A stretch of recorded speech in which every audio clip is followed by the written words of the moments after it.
ये साल ख़त्म हो गया है, 2022 ख़त्म हो गया और जाते जाते हमको ये छोटा सा गिफ्ट देके गया है। हम लोग देख सकते हो मेरा एक्सीडेंट हो गया था अभी ये दिसंबर में 16 तारीख को। तो उस दिन से मैं बेड पे ही पड़ा हूँ। तो अभी बाहर तो नहीं निकल पा रहे, कुछ ब्लॉग वगैरह तो शूट नहीं कर पा रहा हूँ, लेकिन हमारे M&M देसी फैमिली के लिए नई साल के लिए बहुत बहुत शुभकामनाएं। और ये वीडियो अगर आप देख रहे हो तो लाइक शेयर और सब्सक्राइब करना बिल्कुल भी मत भूलना। हमारा चैनल और ग्रो करेगा, साथ ही साथ नया कंटेंट आएगा डेफिनेटली। और 2 महीने की बात है, 1 महीने की बात है शायद से, और 1 महीने में हम लोग आ जाएंगे वापस हमारे रूटीन पे। तब तक के लिए थोड़ा वेट करना पड़ेगा। बाकी जब तक घर पे है तब तक जो पुराने वीडियोज़ है मैंने एडिट करके रखे हुए थे वो मैं अभी पोस्ट कर रहा हूँ। तो ये वीडियो भी पूरा देखिएगा, अगर अच्छा लगे तो अपने दोस्तों को भी ज़रूर शेयर करिएगा। चलो हैप्पी न्यू ईयर अगेन, मिलते हैं। अब बात कर लेते हैं हमारा 30,000 किलोमीटर में हमारा क्या क्या डोमिनोर में इश्यूज़ आए या फिर हमें डोमिनोर ने कैसा परफॉर्म किया है, उसके बारे में अभी हम लोग बात कर लेते हैं। तो 30,000 किलोमीटर में मेरा लगभग 6 सर्विस मैंने करना चाहिए था, लेकिन उसमें से सिर्फ 5 ही सर्विस मैंने कराया था, क्योंकि इसका सर्विस इंटरवल जो है वो एवरी 5,000 किलोमीटर पे। लेकिन मैंने 20,000 के बाद सीधा 30,000 पे करवाया, और 10,000 के बाद मैंने एक बार 15,000 पे करवाया था। लेकिन उस सर्विस में तो कुछ ऐसे कुछ हुआ नहीं था, बस मैंने अपना जो क्लच लीवर है उसको बदलवाया था, बाकी तो कुछ चेंजेस हुए नहीं थे। अभी इसमें सबसे ज़्यादा एक मुझे स्टार्टिंग में प्रॉब्लम आया था, वो था ये सस्पेंशन का नट, जो यहाँ पे आप देख सकते हो। ओरिजिनल जो नट है उसके पीछे में जो ऑलरेडी वेल्ड किया हुआ रहता है, लेकिन वो बार बार लूज़ हो रहा था। तो ये नट को मेरे ध्यान में आया कि ये बार बार लूज़ हो रहा है, तो मैंने एक एक्स्ट्रा नट, लॉक नट डाल के उसको पैक करवा दिया था। अभी उसके अंदर तो कुछ इशू आया नहीं है। दूसरा है जो कि रियर ब्रेक का प्रॉब्लम है। डोमिनोर ओनर जितने भी है सबको पता है कि डोमिनोर का पिछला ब्रेक काफ़ी कम लगता है, उसको बहुत ज़्यादा प्रेस करना पड़ता है तभी जाके थोड़ा बहुत ब्रेक लगेगा, नहीं तो वैसे ही ब्रेक लगते नहीं है पीछे के। लेकिन आगे का जो ब्रेक है काफ़ी पावरफुल है, अभी तक उसमें मुझे कोई दिक्कत आई नहीं। एक बार मैंने कौन सेट बदलवाया है गाड़ी का, आगे का जो कौन सेट होता है, जो भी हमारा बेरिंग्स वगैरह जो भी होता है, तो वो सब मैंने बदलवाया था SK मोटो से पुणे में। बाकी मेरा टोटल सर्विस जो होता है वो होता है वसंत बजाज में, नासिक में। मैं मुंबई में सर्विस नहीं करा था, क्योंकि मुझे स्टार्टिंग की 3 सर्विस मैंने मुंबई में कराए थे और मुझे बहुत घटिया एक्सपीरियंस आया था उसका।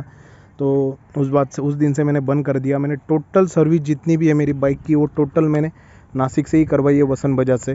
तो अभी की कंडीशन में आपकी गाड़ी की हालत मेरी आप देख सकते हो। और इंजन रिफाइनमेंट की बात करूँ तो इंजन रिफाइनमेंट इतनी बढ़िया है डोमिनोर की कि आप भी मैं इसे कम से कम 60 से 70 हज़ार किलोमीटर भी चलाऊंगा ना तो भी इसमें वाइब्रेशन नहीं आने वाली।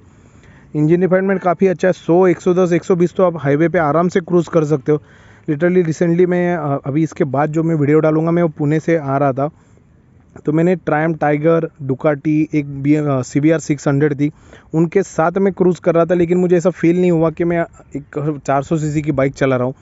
लगभग वो लोग 600 सीसी, 800 सीसी, 1200 सीसी की गाड़ियाँ चला रहे थे, फिर भी कंपैरेटिवली डोमिनोर उनके साथ काफ़ी अच्छे ही परफॉर्म कर रही थी। मुझे अब तक जितना एक्सपीरियंस आया डोमिनोर के बारे में, एक है इसका सीट कुशनिंग मैंने चेंज करवाया था। ये ओरिजिनल कुशनिंग नहीं है, ये हमारी यहाँ की बिल्लियों ने सीट ख़राब कर दिया मेरा अभी। लेकिन ये ओरिजिनल कुशनिंग नहीं है, इसके नीचे ओरिजिनल कुशन था, मैंने इसके ऊपर एक्स्ट्रा लेयर करके इसको थोड़ा सा कंफर्टेबल करवा दिया है। मुझे सोफ़ा सीट बनाना था, लेकिन वो मिला नहीं मुझे, जहाँ पे कोई अच्छा बना के दे दे मुंबई में, अभी तक तो कोई मिला नहीं। अगर आपको कोई पता है तो उसका मुझे थोड़ा कमेंट में कमेंट करके बता सकते हो, तो मैं उसके बाद जाके एक बार विज़िट ज़रूर करूँगा। बाकी मुझे एक टॉप बॉक्स चेंज करना है, अभी मैंने इसको सेल करने के लिए लगाया है, यही सेल कर दूंगा। और उसके बाद मुझे इससे बड़ा टॉप बॉक्स लेना है, 45 लीटर्स वाला। ASG का ही लेना है, बट 45 लीटर्स में लेना है, क्योंकि 32 लीटर्स में मुझे सफिशिएंट नहीं हो रहा है, मुझे थोड़ा बड़ा चाहिए, क्योंकि मेरी लॉन्ग राइड्स जो होती है उसमें मेरा लगेज बहुत ज़्यादा रहता है मेरे साथ में, तो उस हिसाब से हमें थोड़ा बड़ा वाला चाहिए। एक बार मैंने इसके स्पार्क प्लग भी चेंज कराए थे, जो कि ओरिजिनल मैंने बजाज के ही डाले। मुझे इरिडियम के डालने थे, बट इरिडियम के बहुत ज़्यादा महंगे जा रहे थे, 1000 रुपये के आसपास एक स्पार्क प्लग आ रहा था। तो मैंने ओरिजिनल जो बजाज के आता है मैंने वही स्पार्क प्लग डलवा दिया। वो कोई दिक्कत नहीं आ रही है। बस मैंने 30,000 के बाद, जब मैं इसे रिसेंटली सर्विस करके लाया था, उसके बाद मैंने डीकार्बोनाइजिंग करके एक प्रोसेस होता है जिसमें आपके इंजन में जो कार्बन डिपॉजिट होते हैं उसको निकाला जाता है, क्लीन किया जाता है। तो वो डीकार्बोनाइजिंग मैंने एक बार करवाया था, तो इसका मिसिंग का एक प्रॉब्लम आ रहा था, तो वो क्लियर हो गया था।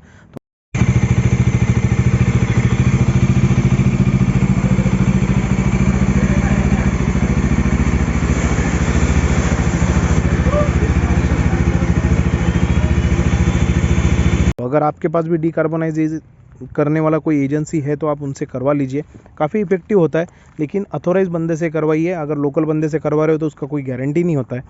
तीसरा चीज़ था कि मेरा ये जो ब्रेक फ्लूइड का जो कैच कैन है, ये जो ओरिजिनल होता है वो स्क्वायर शेप में आता है। मैंने ये राउंड वाला पुराना डोमिनार का डाला है, क्योंकि वो स्क्वायर शेप का मुझे मिला ही नहीं है, अभी भी मार्केट में नहीं मिल रहा है, वो यामाहा का ही मिलता है।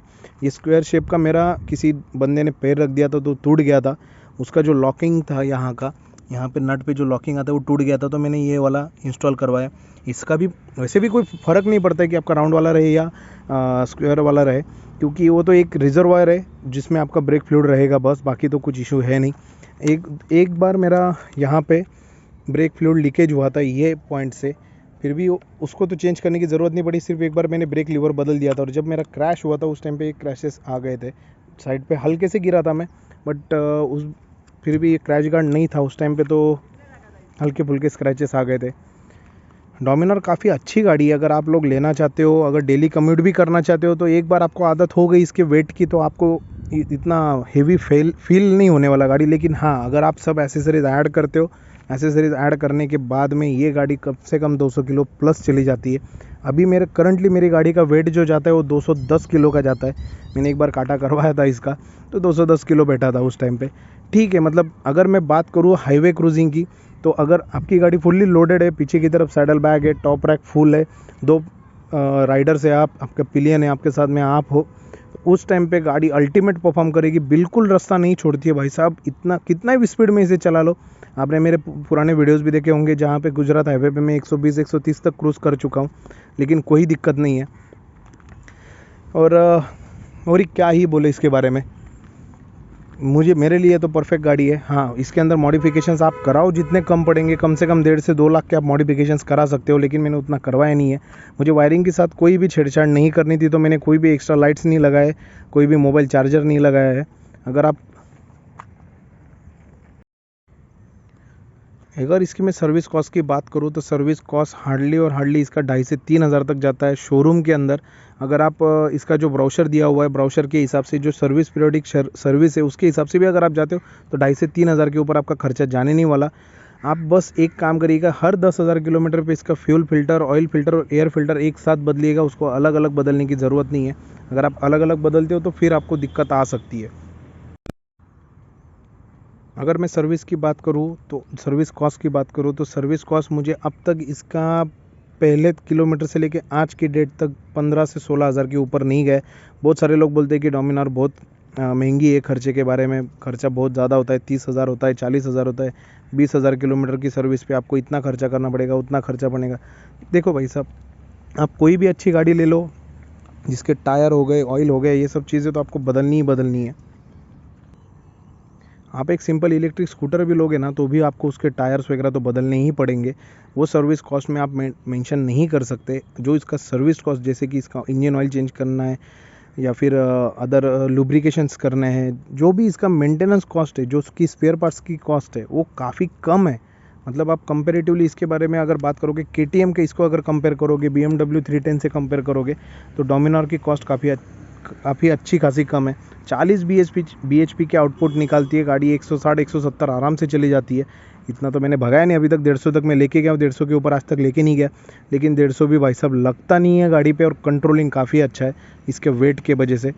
तो चलो अभी घर पे चलते हैं, घर पे जाके बाकी के डिटेल्स की मैं बात करेंगे।